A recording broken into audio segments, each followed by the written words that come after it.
Полномочному представителю президента показали большую часть территории монастыря. Но особое внимание было уделено строящемуся Свято-Успенскому собору. Масштабы строительства произвели огромное впечатление на почетного гостя. Но еще больше удивили сроки, в рамках которых должно завершиться строительство. Успенский монастырь – это наша история, это судьба России. Но здесь вот то, что происходит за очень короткое время, это невозможно без Божьего благословения, без людской поддержки и без состояния души.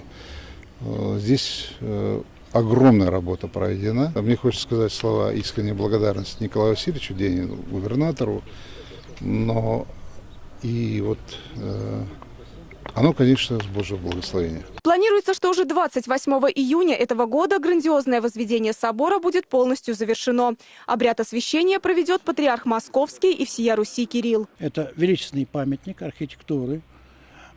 Понятно, что он на одну треть больше кафедрального собора, но вместе с тем, как бы то ни было, мы должны четко и ясно понимать, что к этому времени этот объект должен введен в эксплуатацию. Заместитель губернатора Брянской области Николай Симоненко подчеркнул, что задача не из простых. Возведено только 30 метров здания. Всего высота собора будет составлять 60 метров.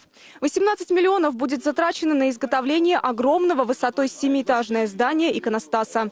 Но несмотря на все эти масштабы работы, строительство будет завершено в сроки, заверил Николай Симоненко. Екатерина Зодина, Евгений Седачев. События. Брянский район.